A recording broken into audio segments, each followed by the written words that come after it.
Hi, my name is David Bose. I'm the Communications and Marketing Director for Washington Policy Center, and this is Washington Policy on the Go. The legislative session has ended.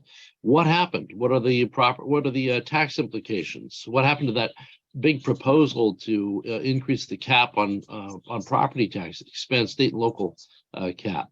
We'll talk about those things. We'll talk about what happened with affordable housing with Mark Harmsworth, our Center for Small Business Director. We'll talk with Jason Mercier about the overall budget and what he saw. Plus, we'll get an update that just occurred today on the revenue coming in from the new income tax on capital gains, now called an excise tax, but only in Washington State. The rest of the world still recognizes it for what it is. No, we'll talk with him about that and more.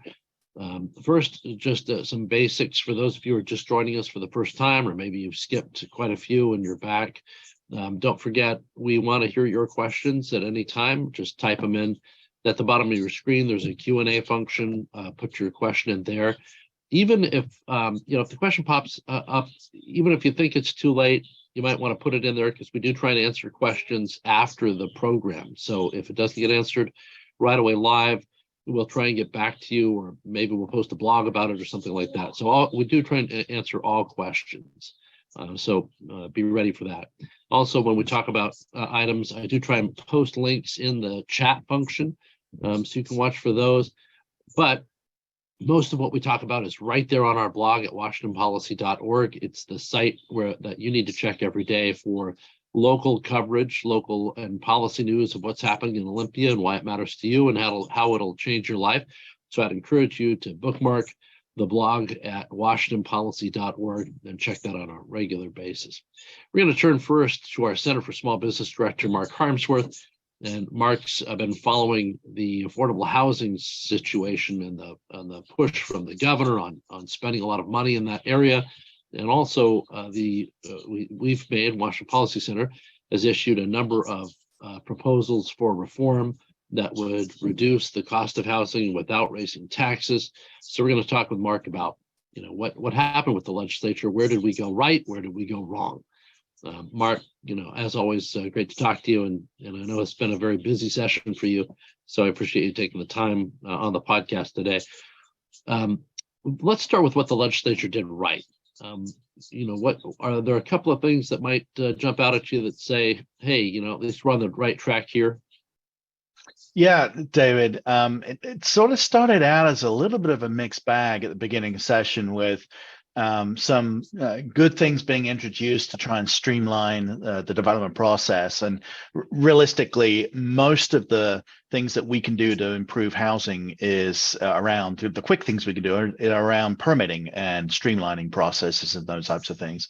So there was a lot of that going on at the beginning. There were also a lot of tax increase proposals and subsidy proposals from some folks, and they really are a lot of the subsidies are really short-term fixes for the problem, because you've got to keep subsidizing and you can't afford to do that forever. So a lot of those bills were introduced at the beginning. A couple that really jump out, House Bill 1167, that would have simplified the design review process.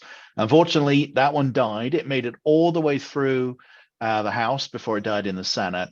But there was another bill, 1026, that exempts some building permits from onerous environmental review. So things like that. That one actually passed. And so that really speeds things up. That we had a situation where, depending on the size of your building, you may have to go through two, they're called SEPA reviews, or environmental reviews, which is kind of ridiculous. I mean, once you've gone through one, you don't really need to go through a second one. So we want to make sure we take care of the environment, but not doubly so at the end of the day. So there's bills like that. There was a lot of talk around and bipartisan support for a slightly controversial bill, which was House Bill 1110, and that was referred to as the Middle Housing Bill. And what that does is, and this passed with a bipartisan vote. But like I said, it's kind of a mixed bag, depending on which side of the argument you're on. I'm not taking a side here necessarily, but it preempts, and what that means is the state tells the cities and the counties how they are going to be zoning within their jurisdictions. So sort of an extension of the Growth Management Act, which controls a lot of our zoning and growth in our state. And the preemption I don't particularly like, because I do think there is some local control that needs to be involved there. But we also what this basically does is increases your density, so you can end up with a 6 or 8-plex right next to you in an existing neighborhood, and I think a lot of folks are going to be upset about that. Now, on the flip side, you've got realtors and you've got developers who are quite happy about it because they get to build some of these homes and obviously make a little money on it. But it does increase potentially the stock of affordable housing. So it's a really interesting bill. Lots of people that are normally friends on different sides of the issue are against and for it. And we're going to see how that plays out over the next little while here. So it's an expansion of affordable places to live, but for a lot of people, they want single family homes. I mean, I've talked to in Tacoma, they've been talking about increasing density of neighborhoods. We had a council member stop by the house and say that that's one of the things they were looking for. How much does the state preempt local control of that? Is this a done deal now, where if you live in a single family neighborhood, does that mean that the city can't preserve that? Because obviously one of the reasons people buy into neighborhoods like that is because that's what they want. Right, exactly. I mean, if you've migrated into the suburban areas because you wanted a yard for your kids as you were growing up, and then the city comes in, or the state in this particular case preempts and says, oh, so we're going to put a duplex next to you or a 6-plex. Well, when you purchased your home, you bought it in that neighborhood for a reason, for it to change. I don't like that at all. But realistically, I think what's going to happen is, and the restrictions on this particular bill predominantly keep it in Pierce, King, Snohomish County, because of population numbers that are restricting on it. I think realistically what's going to happen is it's going to be Seattle and some of the higher density areas already that are going to see this. You won't see necessarily cities rezoning existing neighborhoods. They have to permit it because it's preempted, but I don't think you're going to see a significant change in some of these neighborhoods, particularly if you're on a 1/4-acre lot or even 1/2-acre lots. Where they also change things, though, with House Bill 1337 is they now require municipalities to support ADUs or accessory dwelling units in their, and this is all getting very technical, of course, but urban growth areas, which are the sort of the boundaries around a city that grow into. And that's interesting too, because an ADU is a small home of up to, I think, 1,200-1,400 square feet. You can have in this little 2-story thing you've seen, though, I'm sure, in your backyard, mother-in-law apartment type of father-in-law apartment type of setup. And so they've expanded that. And again, I think predominantly we're going to see those in the higher density areas in Seattle and the surrounding suburban area, urban areas around there. I don't think you're going to see that in some of the other cities, although they've been preempted. That's kind of how I see this playing out. I think a lot of the cities are going to zone for it because they have to under state law now, which has been passed. It's just waiting for a signature from the governor. But realistically, I don't think we're going to see that happen in a suburban environment. It will potentially, but I don't think it'll happen that much. It's hard for me to make sense of a lot of these permitting issues. I mean, I'm not in construction, though I've got lots of friends and family who are. And when I drive around, and we did check into making my garage into an ADU at one point, and it's not far enough away from the neighbor's houses, to qualify. But it just made me laugh because you drive through town and there's lots of houses that have bigger houses than what I'm talking about, that have less space between them. So I can't make heads or tails of it. Seems like more flexibility would go a long ways. But let's turn to the negative. Well, I should say one negative is that there's not an adjustment in the Growth Management Act to allow for more property to be developed, which allows for people to choose what kinds of neighborhoods they'd want in their cities and community counties. Yeah. So we didn't do that, right? No, and that's part of the proposals that we've made, is to increase buildable land. And we're not talking about Wild Wild West here. We're just saying, look, Maybe it's time we go back and start looking at some of these boundaries that we've put around our cities, so if we can start building in these areas, and have the supporting infrastructure as well. I mean, a lot of the stuff this year that we've seen come through on affordable housing doesn't consider infrastructure.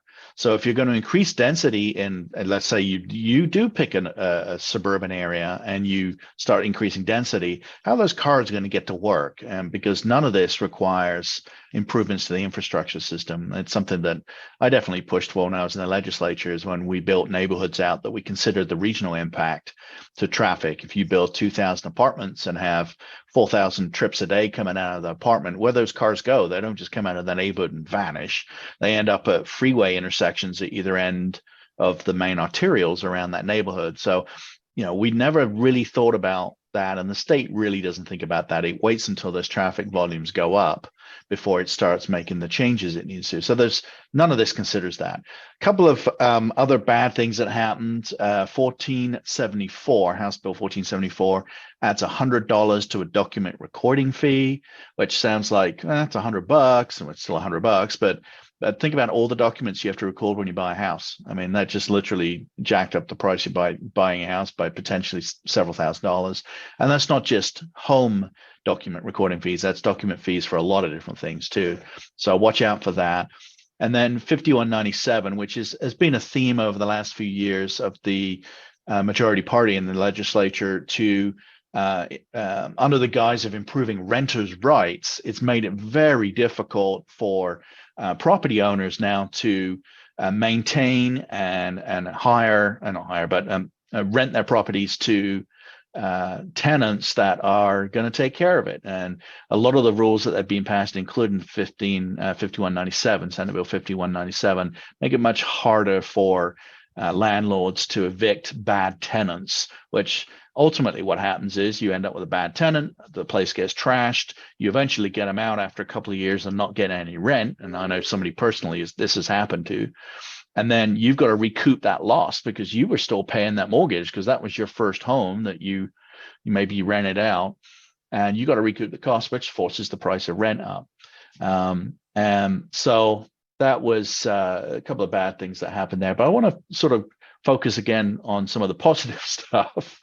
1628, which was a massive tax increase on REIT, failed. And that's a really good thing because that would have targeted specifically multifamily homes and larger buildings. And that felt that was going to increase your REIT tax above 5 million. And a lot of people say, well, my house isn't worth 5 million. But think about duplexes and triplexes, which is exactly what you would want for affordable housing.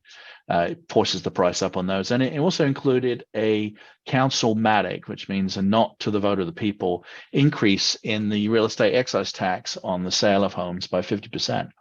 So that failed. That was a good thing because, again, that would just force up the price of housing.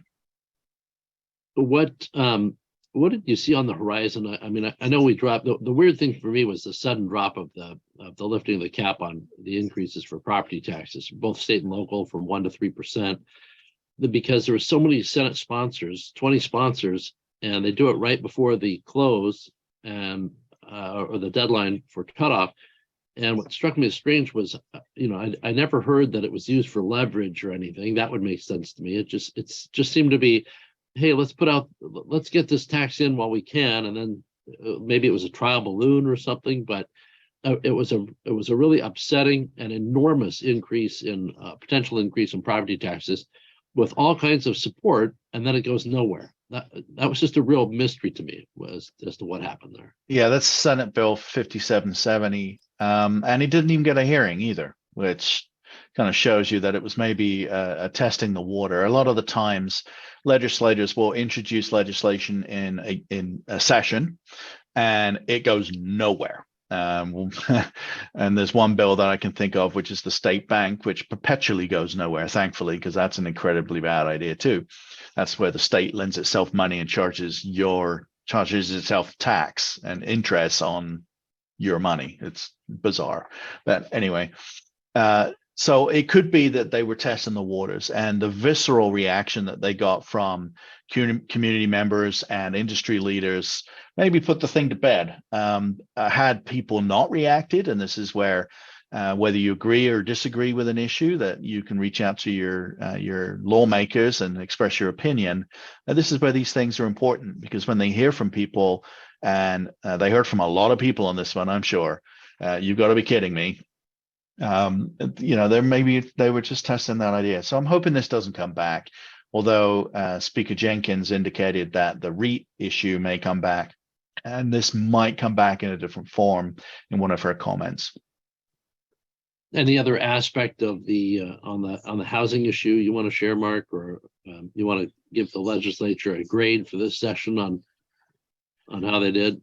Yeah, if I was grading them, it wasn't all bad. I would say they got a C plus, something in that range. Are you grading on a curve based on the makeup of the legislature by any chance? No. Oh, wow. See, C plus is something to take home to be proud of. Well, unless you aspire for an A, because I think if they'd gone after the Growth Management Act, they could have got themselves a home run. But they didn't, and that's really where I mean, for effort, maybe you would give them a C plus for effort. With the results, we'll see how it works out. A lot of the bills that we've just talked about were bipartisan or unanimous bills, so they were relatively innocuous in from a political perspective. And, some of these things just make sense. Particularly around the streamlining. I would like to have seen more streamlining bills. There was a nice bill that Senator Patton introduced that exempted certain permitting requirements from units that are 12 units or 12 homes or less in a unit. And that just made sense, because that had a lot of think about huge apartments, 30, 40 in a building. They go through a very different permitting process than maybe a small set of duplexes because of the architectural requirements. So relaxing some of that around some of these smaller buildings certainly helps. They could have done a lot more on that to help things along. And I think you would have seen within a year or two some relief on particularly rental properties and those types of things, rental apartments and stuff. But the Growth Management Act's it. If they don't open up the land, this problem is really going to persist. And even some of these changes they put through this year are going to come back again at some point in the future. I mean, if there's nowhere to build, house prices, demand supply, house prices are going to go up. Quick comment from Heidi. She writes, I'm in North Clark County in a single family home neighborhood. They recently lifted the growth boundary and have thousands of units under varying permitting stages. The 600 unit apartment complex is going in around the corner. Small lot homes, middle housing, and townhomes are coming too. The 2-lane county road isn't getting addressed until sometime late next year. No signals. Everything is roundabouts. Doesn't seem like there's anything we can do about the high density being dropped in, is there? Well, that's one of the things I think they could have done is attached infrastructure as a component of the planning to a lot of these things. And that comes back to local zoning too. I mean, if you're in a high density area with transit and good wide roads that have already been improved, then putting an apartment complex in doesn't have it still has an impact, but it's not such a significant impact as what Heidi's seeing with the zoning stuff that's going out there. I think about Mill Creek, the city I live in. Most of our apartments and the high density stuff is around 527 and 132nd, which are 4 or 5 lane highways basically. So there's good infrastructure there, but where you start dropping this stuff in, as Heidi's talking about, and you don't improve the arterials that feed into these areas, you end up with significant congestion. And that's where I think that a lot of these bills need to be tied into the transportation elements of the areas, and make sure that, and not just, I'm not saying that it's just roads. I mean, you still have a transit component, but often that is, both of them are completely ignored. And you end up with situations where you get high density and no infrastructure to support it. I think I saw the comment on your blog at washingtonpolicy.org based on this housing stuff. And the comment was basically, at what point on some of the more negative things, like, not allowing people who are renting properties, making it more difficult for them to evict bad renters or people who weren't paying. The question was basically, at what point does that become a taking of property? At what point does, if they control the property, how is it that you're still the owner? Any thoughts on that? Yeah, and I think you're starting to see that happen when I talk to, and the majority of rent property owners in Washington right now are folks that have purchased maybe a small home when they first started out, and they've done well, and they've then gone on to purchase a second home, and they're renting their first home out. That's the majority of property owners in the state. It's not big conglomerate corporations that rent out thousands of apartments. So when they look at these properties, and when the state comes in and says you can't run a background check, and thankfully the 9th district, I believe it was, just overturned that. So now you can find out if you're bringing a felon into your house, which is a good thing. But when they put restrictions on these background checks, when they do lockdown moratoriums, when they do these things, I mean, often the property owner is paying a mortgage on that property, and then they can't collect rent. That really puts them under duress.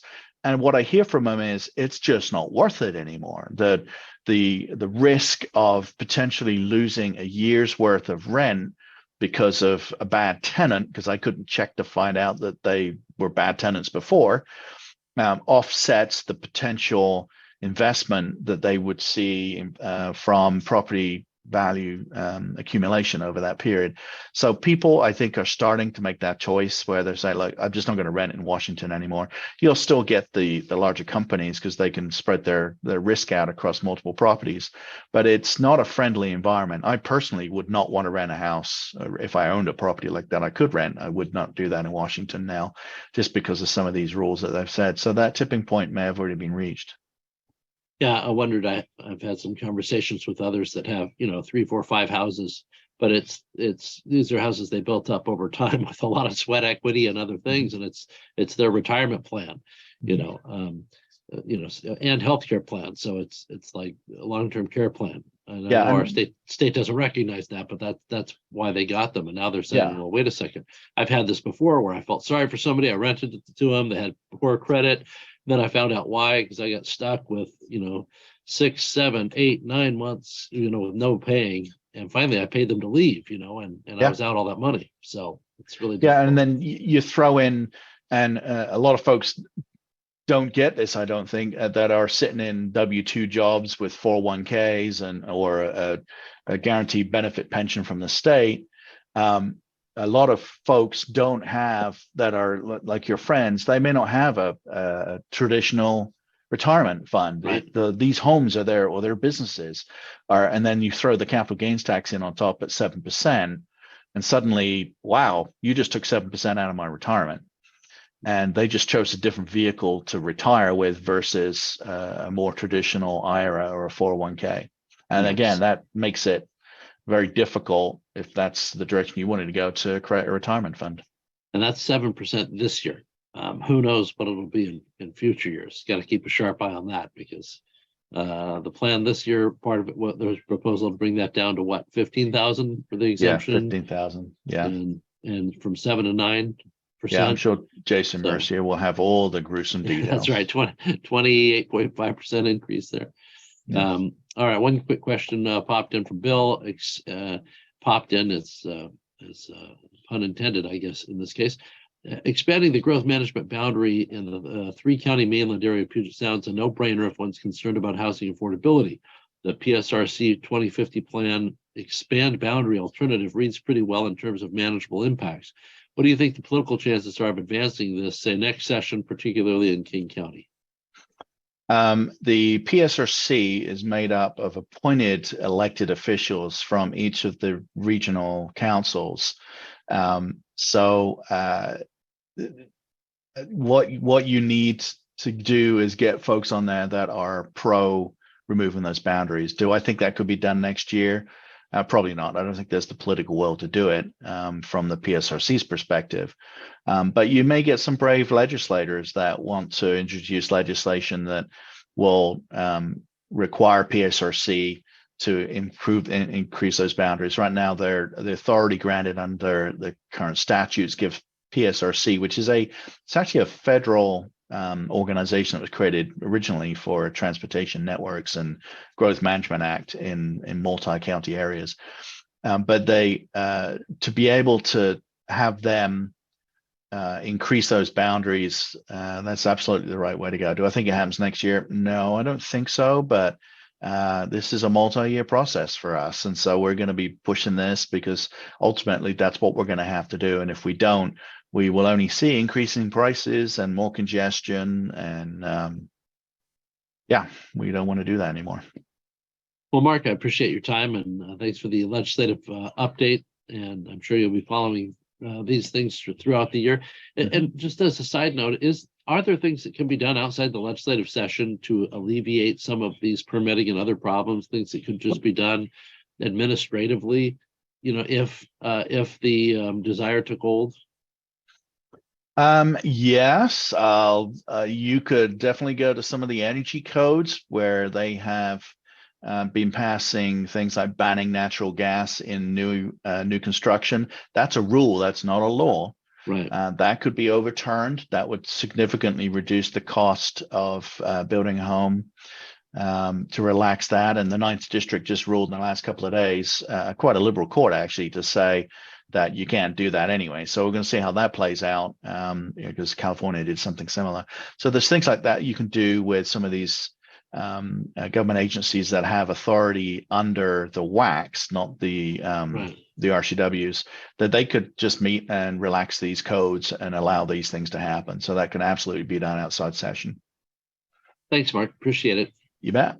Anytime. And you can check out his blog at washingtonpolicy.org, of course. Now let's turn to Jason Mercier, our Center for Government Reform Director, at least for the next few weeks, right? For the next week or so.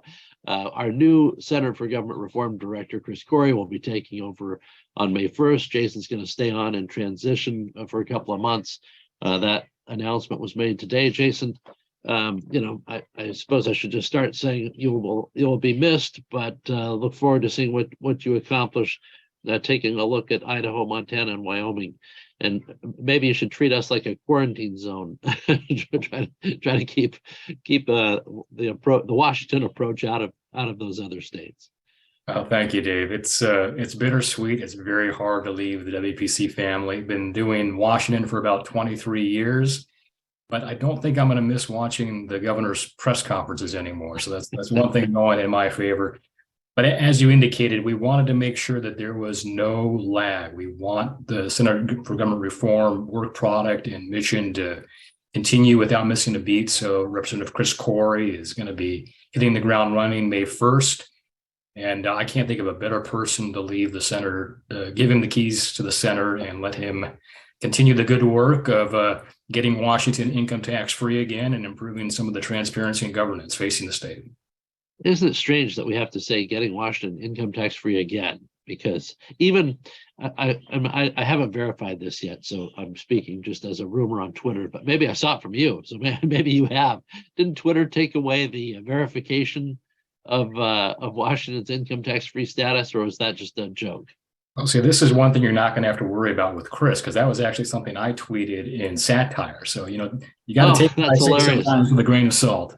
Oh, I was rolling. I was trying to figure out. I didn't even know they did such a thing. But anyway, very funny. I enjoyed it immensely because I thought with all of his chastising of some of the media that's paid for by the government being so upset by being described as media paid for by the government, it was just a killer for me.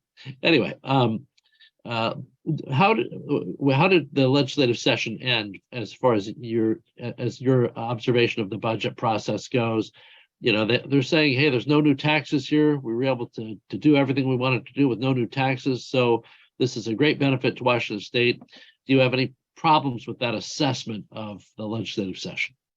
Yes, so everything is context, right? If you just look at the balance sheet, there's not a lot to complain about. It's nominal growth of 8%, which is in the traditional norm. There aren't any new tax increases, with the exception of the fact that unless you were one of the few that exempted out of the long-term care tax, They failed to address that. So that takes effect this year. So people will be paying that tax, whether that's new or not. It was passed a few years ago. This will be the first time we're paying that. The reserves aren't horrible. They're not great, but they're enough to give you some peace of mind about the next couple of years. So again, just looking at the balance sheet without any other context, it's not bad. But there is context. There is the fact that this budget is based upon a massive increase in the last cycle, over like 20%. And when you combine that massive increase with another 8%, and the fact that we can count now on one finger the number of states that have not cut taxes in the last few years. Washington, that's it. So everybody else in the country was seeing this type of economic activity and this revenue growth, yet every other state managed to prioritize returning some of that back to the taxpayers with broad-based tax cuts, except for Washington. And yet again, the legislature did not find its ability to prioritize that, despite what we're seeing happening with inflation and other cost drivers facing Washingtonians. So in isolation, it's a decent budget. In the context of what it's built upon and the lack of tax relief, it's still a frustration. That was part of what really bugged me about the phrasing there on, we've slowed the growth of government spending. And I thought, well, this is like if I spent 4 times as much as I ordinarily do on my credit card one month, and then the next month I spent, maybe half of my usual, I've slowed the growth. But if you average out the 2 months, I haven't done anything to alleviate the problem I created for myself earlier. And that's where I saw Washington. What were your thoughts on that? Yeah, again, in isolation, if you just looked at the balance sheet, you would say, oh, this is a decent budget. And again, it's better than it could have been. So I don't want to make it sound like it's not a good budget. And that's why you saw. So let me step back. I think one of the things that made this budget very differently than what we've experienced in the past few years is that, at least on the Senate side, it was a collaborative product. The Democratic budget writers actually did something that shouldn't be unheard of, but is for Washington, and opened the doors to the minority Republicans to be part of the process. So you actually saw a lot of that give and take in the budget recommendation. And we can come back to that in a moment because of a couple of the provisos that are in the budget. That didn't happen in the House, however. But when they finally came out with their conference budget, it was closer to the Senate budget than the House budget. That's a positive development. What about the end of the title-only bills in the Senate, at least? I know that's been a passion project of yours for a long time, and rightfully so. Instead of having these ridiculous get around for the Constitution where they just put a blank piece of paper up and say it's a bill related to some issue, and then they can fill it in as they want later, and surprise all voters at some future time. That changed this year. How did that? How did it stick? Did that change stick? And does it sound like it might grow or take root? Yeah, I wish that as I was leaving the center in Chris Corey's hands, I could say I was leaving us income tax free. So I can't check that box, but at least on title only bills, I think we can declare somewhat of victory on that, because when session started, when they adopted the rules, the Senate, it wasn't in the House, but the Senate banned title only bills. And we actually saw the benefit of that in the last 10 days of session, because there was a tax increase that was introduced with 11 days to go in session. And that's important because under the Constitution, if you drop a bill in the last 10 days, it requires a 2/3 vote to move. And that's why you saw the legislature use title only bills, because they wanted to be able to quickly do something without a full bill in the last 10 days of session. So their past practice was, well, we'll just drop a title only bill and then we'll actually populate it with the real details in the waning hours of session. So the fact that they had that title only bill ban means that we actually got some transparency about a property tax increase that was dropped 11 days before session ended, because they wanted to be outside that 10-day window. But because of the ban on title only bills, they had to drop a complete bill. And that resulted in citizens knowing that this massive property tax was proposed, and you got a lot of public outcry out of that. And at the end of session, it wasn't acted on. So I think we can directly trace the victory of banning title only bills to the fact that we had transparency on that property tax increase and it didn't move. What about the tax transparency side? I know there's always the potential of the governor vetoing any new tax transparency site. And I think he's done that before, hasn't he? But But that's another victory for you. I mean, something that you've worked on for a long time, you've recommended for years, something that you can say, you know what, I might not be leaving Washington income tax free. That's not on me. Did my best here, but what about these other things? Yeah, so I'm hopeful that, in 2008, we helped create, it was our recommendation for the state's searchable budget website, which is fiscal.wa.gov. So that was directly a recommendation that we made, signed into law. It's available right now, a great budget resource. If you haven't gone there, go to fiscal.wa.gov. At the same time that we made this recommendation on the spending side, we said, well, you know what? There are more than 1,800 taxing districts in Washington. A home and business can be subject to 10 or more of these. As a taxpayer, I just know I'm being taxed. I don't know by whom and how much and for what. So the concept that we proposed back in 2008 was, let's create a tax transparency website. You can pop in your home address, you can pop in your business, see all those taxing districts you're subject to. It took a little while for that to make its way through the process. And as you indicated, a few years ago, it was actually part of the budget as a proviso, but Governor Inslee vetoed it. So fast forward to this year, a bipartisan bill with multiple Democrats and Republicans in the Senate would again try to create this tax transparency website. The bill wasn't acted on, but the budget, the final budget that was agreed to and adopted by voters on Sunday, includes the tax transparency website again as a proviso. So now we need to wait to see, does the governor sign it this time, or does he do what he did a few years ago and veto it? And to try to preempt this, if you will, the same section of the budget with the tax transparency website has a study to create a wealth tax in the state of Washington. And that wealth tax study costs more than the tax transparency website. So we kind of put a little marker out there that surely the governor wouldn't sign the wealth tax study and veto the tax transparency website. This isn't the first wealth tax study, is it? I mean, there was just a tax working group, tax reform working group that went through this already extensively. You wrote about it last summer, and they said no to the wealth tax. They said that was a bad idea, but here we are again.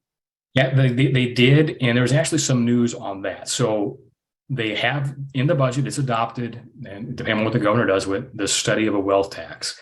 But there was also the possibility that this tax structure working group, that we went through this multi-year process where they said no wealth tax, no income tax. They made their recommendations to the legislature, and that should have been the end of it. As these budgets were being developed, there was a proviso to reauthorize them, to let them go out and do it again. And the danger of that is this conversation would have happened now post the Supreme Court's ruling that Washington can tax income as an excise tax. So you could kind of see what kind of recommendations might be coming back. Thankfully, though, it looks like that reauthorization of the working group was not in the final budget. Unfortunately, something else wasn't in the final budget that I'm pretty disappointed about. We've been trying for years to get Washington to do what everybody else in the country does, and just evaluate the emergency powers authorization for the executive to see if it needs some updating. There were bipartisan bills introduced this year. They refused to even give them public hearings. So the same committees that had these bills sent to them instead spent their time on the state dinosaur and the state nickname. Couldn't find time to do a public hearing on emergency powers. However, I mentioned how the Republicans in the Senate were part of the process. So there was a proviso in the Senate budget that would have created a legislative task force to just look at our emergency power statutes, see how we compare nationally. That did not make the final budget. The House would not agree to that in the conference committee.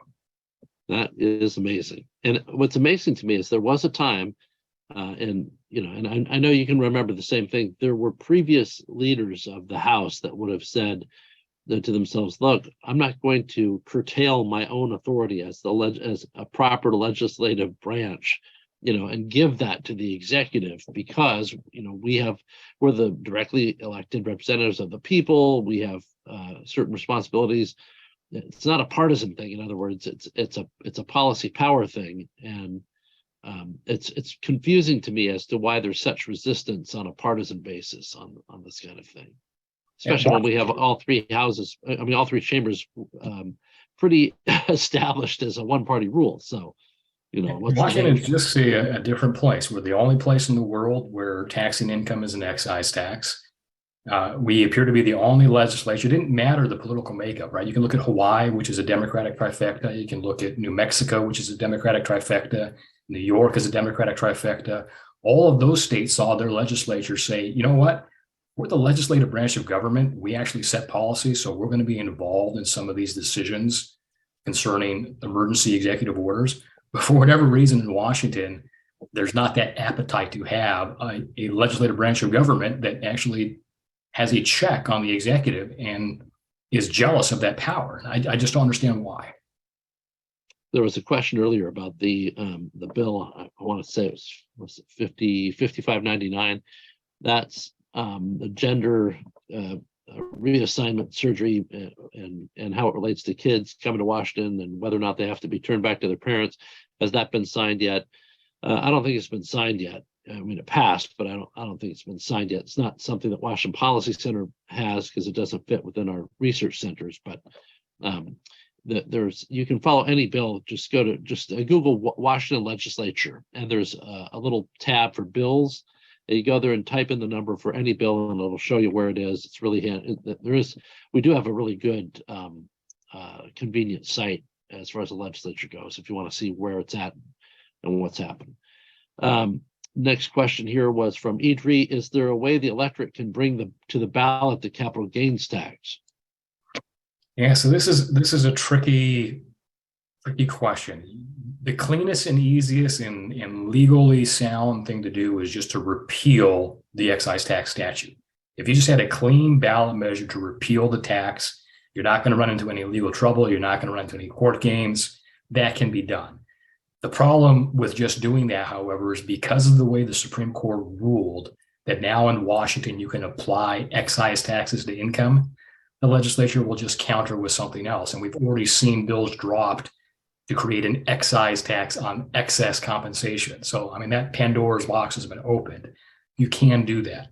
If you tried to preempt that, let's say you wanted to do a ballot measure that not only repeals the tax, but bans these new games about excise taxes on income. The challenge with that is our court has never shied away from striking down voter-approved initiatives for single subject and for doing too many things in their opinion. And with our court having gone out of its way to do a policy ruling to allow this tax, you kind of can see what they would do if that type of ballot measure came before them. It's a crazy circumstance. Anything else jump out at you about this session? As I know you'll write something about a legislative wrap up and all that, but and I know it's early and there's been a lot going on in your life. But with the end of this legislative session, is there anything that really sticks out in your mind about it, or about the implications for it going forward? Yeah, we are definitely going to be having a tax fight yet again in Washington next session for a couple of reasons. The first being, the court upheld the capital gains tax. The first payments were made on April 18th. Because Washington played the game of trying to say this is not an income tax, the law that was put into place does not conform with the federal definitions, exemptions, and credits. So the administration of this tax is an absolute nightmare. I've heard from countless CPAs saying that they're having a hard time getting their clients to comply with it. So I think no matter what happens, you're going to see probably Department of Revenue request legislation next year to clean this up and make it to where it's, the game is over, the tax is in place. Now the adults need to come to the table and they're going to administer it. It's got to conform with the federal process so taxpayers actually can follow this without being subject to penalties and fines. So that's going to be coming next year. When you start opening up old tax laws, though, that's when the new games start. And there were two interviews that were given on the last day of session, one by the Speaker of the House and one by the chairs of the Ways and Means Committee. And they were asked, now that the court has given the green light for this capital gains tax, are you going to change it? Are you going to increase it? Are you going to mess with the credits and the deductions? The Speaker of the House's comment was, she can't predict the future. So you tell me what that means. The chair of the Ways and Means Committee said that, they ran out of time to mess with it this session, but they'll take a look at it next year. And we already saw a bill proposed this year that would have increased the rate and dropped the exemptions from 250 to 15. So that's going to be coming. The other thing that's going to be coming is we got through this session without the real estate excise tax increase and without the property tax increase. And again, in those two interviews from the speaker and the Ways and Means chair, the Ways and Means chair said clearly the property tax increase is coming back next year. There just wasn't enough time because, again, it was dropped on the 11th day of session or before session ended. And the Speaker of the House said that she was very sad that the real estate excise tax did not pass this year and it'll be coming back. So no matter what happens in the economy or with the capital gains legislation, unfortunately, that tax fight is coming again. But that's why you've got Chris Corey to be the tip of the spear to fight that. Yeah, and I should mention you got some news to do about how much revenue the capital gains tax has brought in so far, right? The first round. We got some information from a Bloomberg reporter who had contacted the Department of Revenue and said, okay, the tax was paid on the 18th. What happened? Well, to the Department of Revenue's surprise, it came in way higher than they were expecting. And the comments from the Department of Revenue is maybe people are paying it that don't actually owe it, which gets back to the fact that this tax administratively is an absolute mess. Yeah, and I wonder if that means they'll be giving it back. Well, we should remember there are farmers and agricultural people being subjected to this thing that's in theory weren't supposed to. Well, of course, that's the same with the emissions tax. So they're getting hit both ways. But I don't mean it's funny. I'm just laughing at the sadness of it all, the tragedy. It's frustrating. David, we have one other good news thing going again back to a long time recommendation from the Policy Center. So again, 2008, we were on a roll with our transparency recommendations. Yeah. Another one that we did was get together with then State Auditor Brian Sontag and Attorney General Rob McKenna. So, we need to clean up our open government and public records laws so that it doesn't require a lawsuit to try to get what we're owed for transparent government. Right. And that process recommended creating an independent office of open government ombudsman. This is something that exists in Pennsylvania and other states. So that there's actually an advocate for citizens to navigate the process to where the default doesn't have to be litigation. Now, the DSHS right now too, or the GCY out. Yeah. I think the Attorney General and DSHS just got fined for hiding 11,000 documents, if I remember that headline correctly. But the legislature then didn't act on it. But in the last few days of session, we did see a bill introduced, who happened to be co-sponsored by Representative Chris Corey, which maybe you can talk about in the future, that would dust off this recommendation that had been made by the Attorney General and Auditor McKenna and Sontag and us back in 2009, and create and study this Open Government Ombudsman Office. Now, it didn't get acted on this session, but they're going to bring it back next year. So hopefully that will be a victory for open government in the next session. Awesome, Jason. As always, it's just great to talk with you. You're just one of the best. Oh, we got a quick question that popped in. Are there plans to appeal the capital gains tax to a higher court? That's from Anonymous. They apologize for running it up there. The only higher court you could go to is the federal court at this point. Yeah, and there should be news on that front in a couple of weeks. What you'll likely see happen is what's called an as-applied legal challenge. So those taxpayers that paid this on the 18th can then go directly to federal court and saying, as it was that tax was applied to me, was unconstitutional. And that litigation is likely coming. Interesting. As always, Jason, thanks so much for your hard work. I know you're just relentless during the legislative session, got great institutional memory, and appreciate all that you do. And thanks for being on the program today. And God bless in everything you do. Well, thank you, David. This is not goodbye, just more activity to work together in the future. We've got you for a couple more months at least, and and I'm sure allied forever. So appreciate it. Thanks, Jason. And thank you for tuning in, everybody. And we'll see you next Tuesday.